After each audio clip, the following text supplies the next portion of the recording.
Students, आज आप अपनी हिंदी विषय की पाठ्य पुस्तक मकरंद के पहले पाठ को पढ़ेंगे और समझेंगे। आपकी हिंदी विषय की पाठ्य पुस्तक मकरंद का पहला पाठ है कवितावली, जिसके कवि हैं तुलसीदास जी।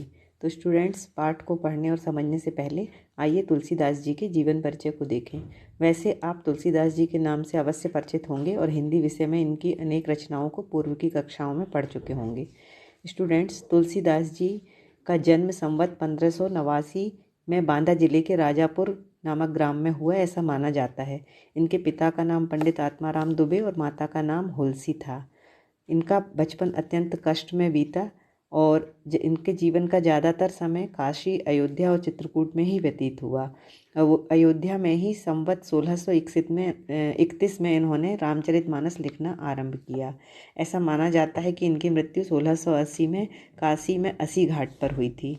इनकी कुछ प्रमुख रचनाएं इस प्रकार हैं: कवितावली, गीतावली, विनय पत्रिका, जानकी मंगल, पार्वती मंगल, रामलला, नहछू, रामाज्ञा प्रश्न, बरवे रामायण, दोहावली आदि।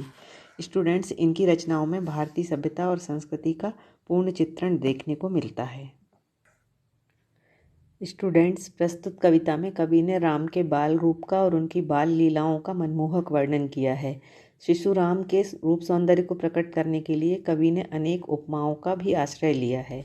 तो स्टूडेंट्स, इस कवितावली पाठ के पहले शीर्षक बाल रूप की झांकी के पहले पद को देखते हैं। अवधेश के द्वारे सकारे गई, सुत गोद के भूपति ले निकसे।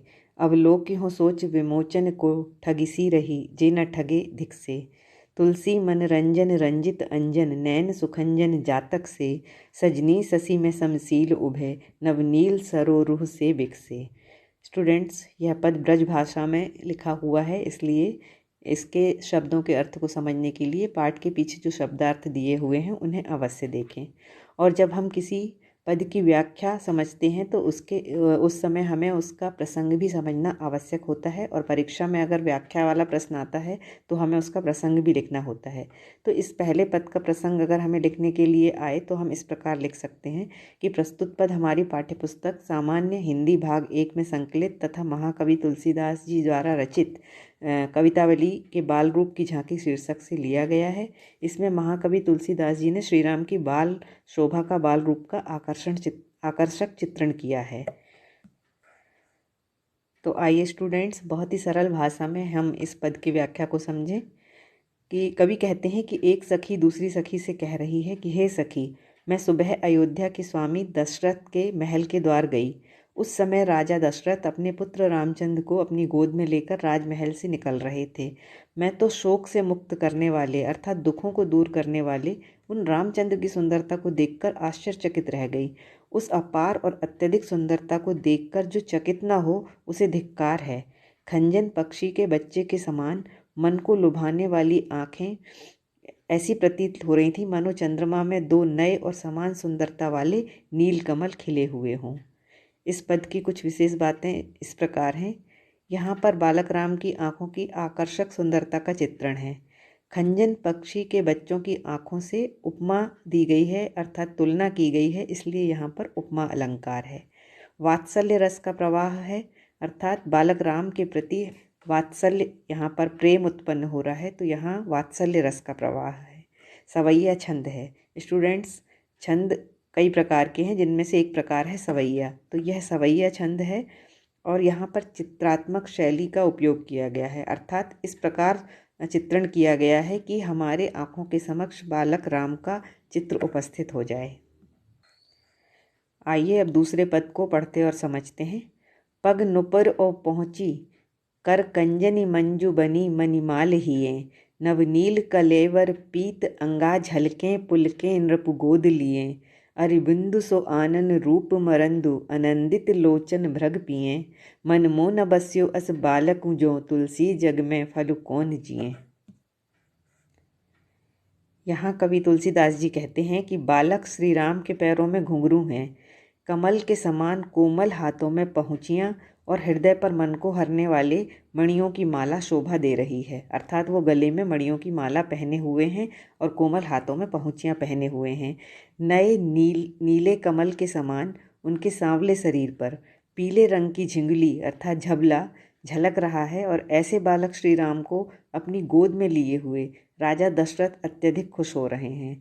उन श्री राम की आँखों रूपी भौरे कमल के समान सुंदर उनके मुख रूपी पराग का आनंद के साथ पान कर रहे हैं। यदि किसी के मन में ऐसे सुंदर बाल रूप का ध्यान नहीं आया तो फिर इस संसार में उसके रहने का क्या फल है, अर्थात उसका जीवन निरर्थक है और कोई भी फल उसे इस जीवन का नहीं मिला है। यहाँ पर बालक राम की शारीरिक सुंदरता का मनमोहक चित्रण किया गया है। वात्सल्य रस पूर्व पद के अनुसार है। बालक राम के चित्रण को देखकर हमारे मन में प्रेम या वात्सल्य का भाव यहाँ पर उत्पन्न हो रहा है। शैली चित्रात्मक है, सवैया छंद है और उपमा अलंकार है। आइए तीसरे पद को देखें। तन की दुति श्याम सरोरुह लोचन कंज की मंजुलताई हरें, अति सुंदर सोहत धूरि भरे छवि भूरि अनंग की दूरी धरें। दमकें दतियाँ दुत दामनी ज्यों किलकें कल बाल विनोद करें, अवधेश के बालक चारि सदा तुलसी मन मंदिर में बेहरें। यहाँ कवि तुलसीदास जी बालक श्री राम की सुंदरता का वर्णन करते हुए कहते हैं कि बालक श्री राम की शरीर की सुंदरता सांवले कमल के समान चमक रही है। उनकी आंखें कमलों की सुंदरता को हर रही हैं। धूल से धूसरित होने पर अर्थात धूल से सने होने पर भी उनका शरीर इतना अधिक सुंदर दिखाई दे रहा है कि उसके सामने कामदेव की सुंदरता भी फीकी पड़ रही है। उनके छोटे छोटे दांतों की चमक बिजली के समान है। वे किलकारी मारते हुए अपने साथियों का मनोरंजन कर रहे हैं। कवि तुलसीदास जी का पुनः कहना है कि अयोध्या के राजा दशरथ के चारों बालक उनके मन मंदिर में सदैव विहार करें अर्थात सदैव रहें, ऐसी उनकी कामना है। यहाँ पर बालक श्री राम की शारीरिक सुंदरता को बेजोड़ कहा गया है। भाषा शुद्ध ब्रज भाषा है। शैली चित्रमयी है। वात्सल्य रस का सुंदर प्रवाह है। संपूर्ण वर्णन भाववर्धक के रूप में है। स्टूडेंट्स, कवितावली का दूसरा शीर्षक यहाँ पर दिया हुआ है बाल लीला। बाल लीला के पहले पद को आइए पढ़ें और समझें। कबहूँ ससी मांगत आरी करें, कबहूँ प्रतिबिंब निहारी डरें, कबहूँ करताल बजाई के नाचत मातु सबे मन मोद हरें भरें, कबहूँ ऋषि आई कहें हटिके पुनि लेत सोई जेहि लागी अरें, अवधेश के बालक चारि सदा तुलसी मन मंदिर में बेहरें। यहाँ पर भी श्री राम की बाल लीला का सुंदर वर्णन किया गया है। कवि कहते हैं कि राजा दशरथ के पुत्र कभी कभी तो चंद्रमा लेने का हठ करते हैं तो कभी अपनी ही परछाई को देखकर डर जाते हैं। वे कभी अपने हाथों से तालियां बजा बजा कर अपनी माताओं को खुश कर देते हैं और कभी कभी क्रोध में आते हैं तो अपनी मनचाही वस्तु को लेने के लिए हठ करने लगते हैं और फिर उस वस्तु को लेकर ही वे शांत होते हैं। इस प्रकार राजा दशरथ के चारों पुत्र कवि तुलसीदास के मन रूपी मंदिर में विहार करते हैं और सदा ऐसे ही विहार करते रहें, ये कवि तुलसीदास जी की कामना है। स्टूडेंट्स, यहाँ पर बहुत ही स्वाभाविक बाल लीला का चित्रण हुआ है। ब्रज भाषा का सुंदर प्रयोग है। शैली चित्रमयी है और पूरे पद में हमें वात्सल्य रस का प्रवाह देखने को मिलता है। बाल लीला का अगला और पाठ का अंतिम पद इस प्रकार है। पद कंजनी मंजू बनी पनही, धनु ही सर पंकज पानी लिए, लरिका संग खेलत डोलत हैं, सरजू तट चौहट हाट हिए, तुलसी अस बालक सो नहीं नेहूँ, कहा जप जोग समाधि किए, नरवे खर सूकर स्वान समान, कहो जग में फलु कौन जिए। यहाँ पर कवि तुलसीदास जी का श्री राम के प्रति समर्पित भक्त भाव दिखता है। कवि कहते हैं कि बालक श्री राम के पैर कमल के समान सुंदर हैं और कोमल हैं। उनकी जूतियाँ भी उसी तरह सुंदर हैं और मन को मोहने वाली हैं। वे अपने साथियों के साथ सरयू नदी के किनारे स्थित बाजारों और चौराहों पर बाल लीला करते हुए सबके मन को मोह रहे हैं। कवि का पुनः कहना है कि यदि ऐसे मनोहर बालक के प्रति जिसका प्रेम भाव नहीं है तो उसे जप, योग और समाधि लेने से भी कुछ लाभ प्राप्त नहीं होगा। और इस प्रकार के लोगों का जिनका कि श्री राम में स्नेह नहीं है, उनका जीवन तो गधों, सुअरों और कुत्तों के समान ही निरर्थक है। बतलाइए, संसार में उनके जीवन का क्या अर्थ है? अर्थात अगर वे भगवान श्री राम की भक्ति में नहीं डूबे हैं, उनकी भक्ति को नहीं समझ रहे हैं, तो उनका जीवन किसी भी प्रकार से सार्थक नहीं है। यहाँ पर बालक श्री राम और भाइयों और मित्रों की स्वच्छंदता का उल्लेख है। सवैया छंद है, ब्रज भाषा की शब्दावली है, चित्रात्मक शैली है।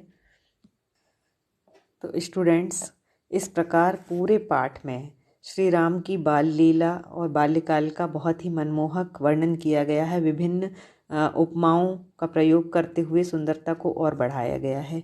पाठ को समझने के लिए एक बार पाठ को अवश्य पढ़ें और उसके शब्दार्थ को देखें, जिससे कि पाठ आपको अच्छी तरह समझ आ सके। आइए स्टूडेंट्स, अब आपकी पाठ्य पुस्तक के अभ्यास के प्रश्नों को देखते हैं। तो पहला प्रश्न है, कवि तुलसीदास जी ने किसके बाल स्वरूप का वर्णन किया है? कवि तुलसीदास जी ने श्री राम के बाल स्वरूप का वर्णन किया है। अगला प्रश्न है, बालक राम की दंत पंक्ति की चमक की उपमा किससे दी गई है? तो स्टूडेंट्स, बालक राम की दंत पंक्ति अर्थात दांतों की चमक की उपमा बिजली से दी गई है। अगला प्रश्न है, बालक राम किसको देखकर डर जाते हैं? तो बालक राम अपनी परछाई को देखकर डर जाते हैं। अभ्यास के दीर्घ उत्तरीय प्रश्न इस प्रकार हैं। पहला प्रश्न है, कविता के आधार पर बालक राम की सुंदरता का वर्णन कीजिए।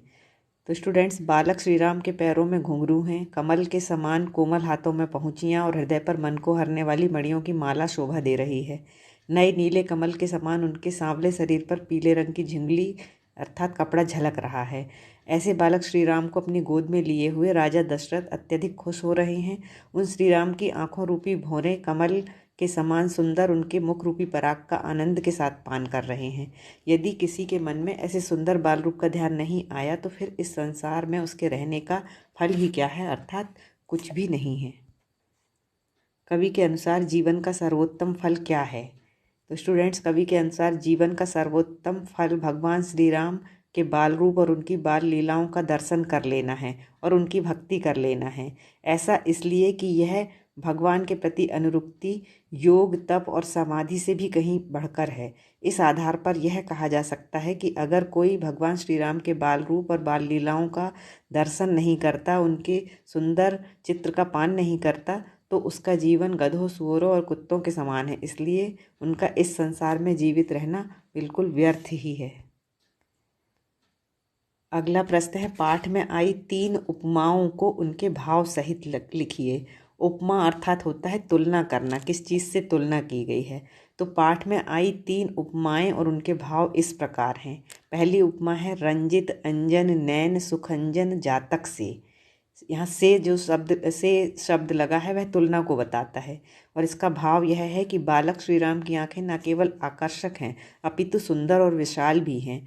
उनकी आँखों की इन विशेषताओं को व्यंजित करने के लिए या बताने के लिए खंजन पक्षी के बच्चे की आँखों से उपमा कर देना अपने आप में एक सार्थक प्रयोग है। दूसरी उपमा है, अरविंद सो आनन। बालक, यहाँ कवि कहते हैं कि बालक श्री राम का मुखमंडल साधारण नहीं है, वह असाधारण और अधिक प्रभावशाली है। वह तो कमल के समान कोमल, आकर्षक और मनमोहक है। दूसरे शब्दों में यह है कि राम का मुखमंडल वैसे ही है जैसे खिला हुआ कमल हो, इसलिए यह अत्यधिक मन को छू लेने वाला है। और अगली उपमा इस प्रकार है, झलकें दतियाँ दुति दामिनी ज्यों। बालक श्री राम के दांतों की चमक अद्भुत है, उसकी झलक बिजली की झलक के समान हृदय स्पर्शी है। उससे उनकी शारीरिक सुंदरता में 4 चांद लग जाते हैं। इस प्रकार वह दर्शनीय और प्रेरक है। अगला प्रश्न है, निम्नलिखित पंक्तियों का भाव विस्तार कीजिए। कबहू ससी मांगत आरी करें, कबहू प्रतिबिंब निहारी डरें, कबहू करताल बजाई के नाचत मातु सबे मन मोद भरें। उपयुक्त काव्य पंक्तियों के द्वारा कवि ने बाल स्वभाव का सटीक उल्लेख करना चाहा है। कवि का यह मानना है कि बाल स्वभाव बड़ा ही क्षणिक, अस्थिर, स्वाभिमानी होता है, इसलिए वह अपने सामने किसी की कुछ भी परवाह नहीं करता और अपने नटखट और चंचल स्वभाव से अपने माता पिता और अन्य परिजनों के दिल को खुश कर देता है। कहाँ जग में फलू कौन जिए। उपर्युक्त काव्यांश में कवि बालक श्री राम के प्रति अपनी एकमात्र भक्ति धारा को प्रवाहित करना चाहते हैं, इसलिए उनका यह मानना है कि यदि किसी के मन में सर्वाधिक सुंदर बालक श्री राम के बाल सौंदर्य का ध्यान नहीं आया तो उसका इस संसार में जीते रहने का कोई भी फल नहीं है, अर्थात उसका जीवन निरर्थक है।